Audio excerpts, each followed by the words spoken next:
So today we're going to focus on, in these next series of videos, the section on computer and network security.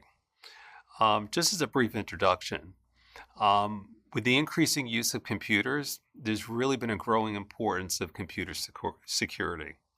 The harmful consequences of the lack of security, stolen information, extortion, and computers and networks can actually be weaponized, allowing attacks on cyber infrastructure of governments and organizations. And we'll be going through quite a few examples of how that's actually been in place.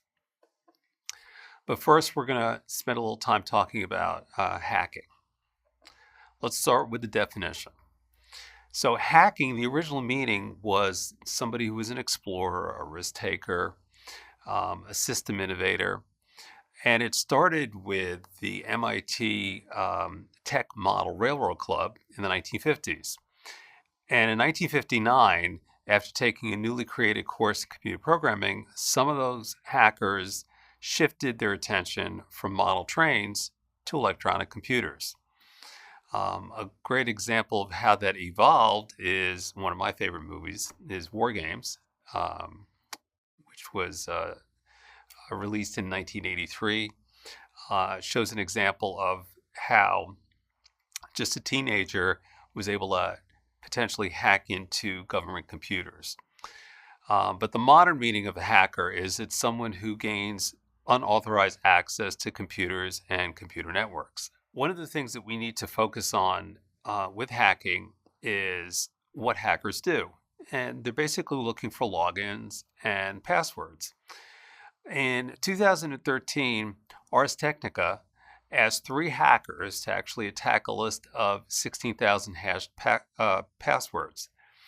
So the least successful hacker only spent an hour and was still able to identify 62% of the passwords. The most successful hacker spent 20 hours, quite a bit more time, but was able to identify 90% of the passwords. In either case, in less than 24 hours, a really good hacker has no trouble accessing login names and passwords.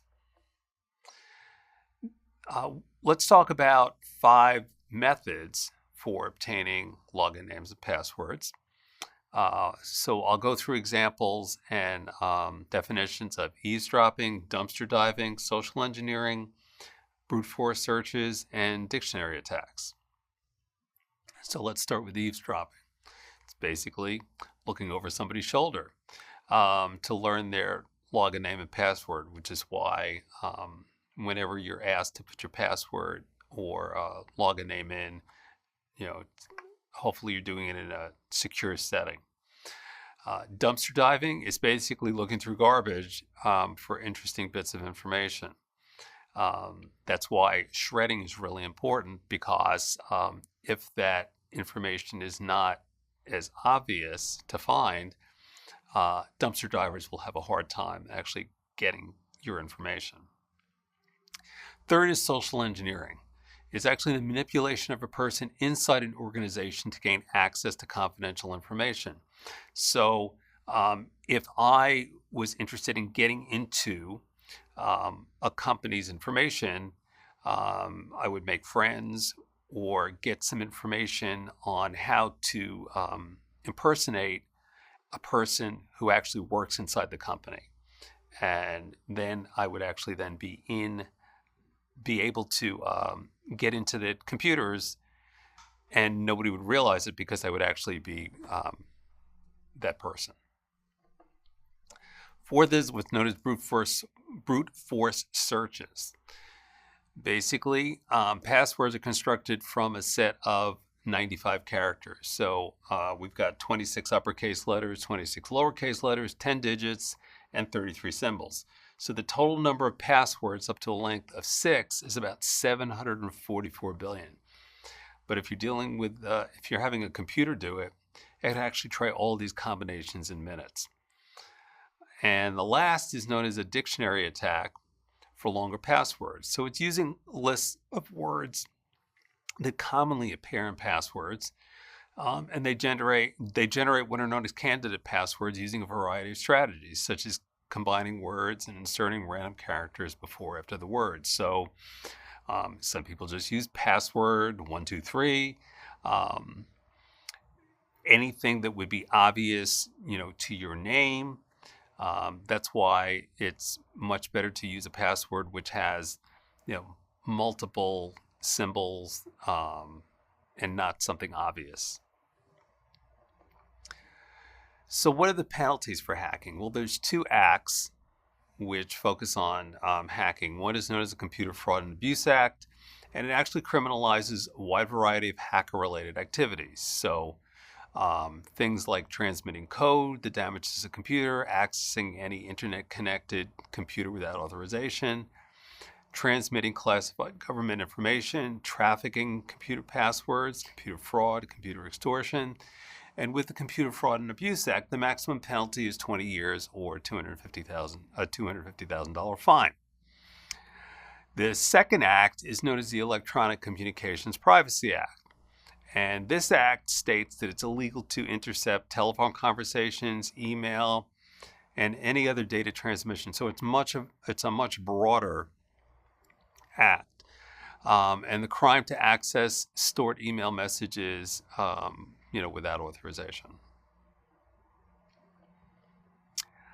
Let's look at a specific example where the FBI was involved with a locked iPhone. You may remember an incident that happened in December 2015 where 2 individuals killed 14 and wounded 22 others at a holiday gathering in San Bernardino, California. Malik was the one who pledged allegiance to the Islamic State. Farouk and Malik, they both died in the shootout with police and had destroyed their personal cell phones before leaving home. But the FBI actually did recover Malik's work-issued iPhone 5C, but it was locked. Well, the built-in security features of the iPhone 5C were that all personal data was encrypted. After 10 consecutive incorrect password entry attempts, encryption, the key was deleted, rendering all the personal information inaccessible.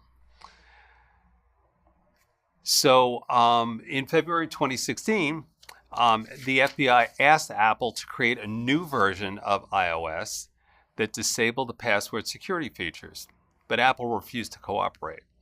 The FBI then convinced the U.S. magistrate to issue an order for Apple to comply. Apple's argument was that if a backdoor version of iOS that disabled security features fell into the wrong hands, criminals would be able to unlock any iPhone, and all iPhone users would be harmed. The Department of Justice's argument was that Apple could maintain custody of the software and they could destroy the software after being used by the FBI. So in March 2016, the Department of Justice actually withdrew their request because they figured out how to open the iPhone anyway. The Inspector General of the Department of Justice later determined the FBI had made the request of Apple before exploring whether they could actually do it themselves. Skeptics actually claimed that the FBI was more interested in getting legal precedent than gaining access to Farouk's data. Another potential use of hacking is what's known as sidejacking. And sidejacking is actually hijacking an open web session by capturing a user's cookies, given that the attacker has then the same privileges as the user on the website. Sidejacking is possible on unencrypted wireless networks because many sites send cookies just in the clear. The Internet security community complained about sidejacking vulnerability for years, but e-commerce sites didn't change their practices. So an example of sidejacking is what happened with the Firesheep extension. So in October 2010, Eric Butler released the Firesheep extension to the Firefox browser. It used a packet snifter to intercept unencrypted system cookies from Facebook and Twitter. The problem was primarily with unsecured Wi-Fi connection. So if you had a secured connection at your home, it wasn't an issue.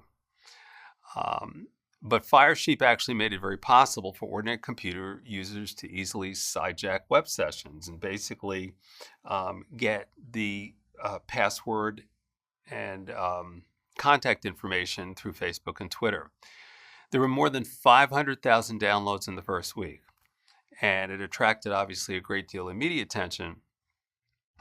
But in early 2011, Facebook and Twitter actually announced options to use their sites securely. So they actually made an assessment on how to fix the Firesheep extension problem. Again, this was solely for Firefox browsers, so not Chrome or Safari. So let's look at it from an ethical standpoint. An act utilitarian would state that the release of the Firesheep extension led the media to focus on the security platform. The benefits were high because a few months later, Facebook and Twitter made their sites more secure. The harms were minimal, that there was no evidence that release of Firesheep caused big increases in identity theft or malicious pranks. The conclusion, based on an act utilitarian perspective, is that the release of Firesheep was good. Let's look at it from a virtue ethics standpoint. By releasing Firesheep, Butler helped the public understand the lack of security on unencrypted wireless networks. Butler's statements were characteristic of someone interested in protecting the privacy. Butler demonstrated courage by taking responsibility for the program, and he demonstrated benevolence by making the program freely available. So from a virtue ethics standpoint, his actions and statements were characteristic of someone interested in the public good. Now let's finally look at it from a Kantian standpoint. Accessing someone else's usage account is essentially an invasion of their privacy and is wrong. Butler provided a tool that made it much simpler for people to do something that's wrong, so he has some moral accountability for their misdeeds. He was also willing to tolerate short-term increase in privacy violations in hopes that the media pressure would force web retailers to add security. He treated the victims of Firesheep as a means to his end. Therefore, from a Kantian standpoint, it was wrong for Butler to release Firesheep. And as you can see, you can use different ethical analyses and get potentially different ethical conclusions.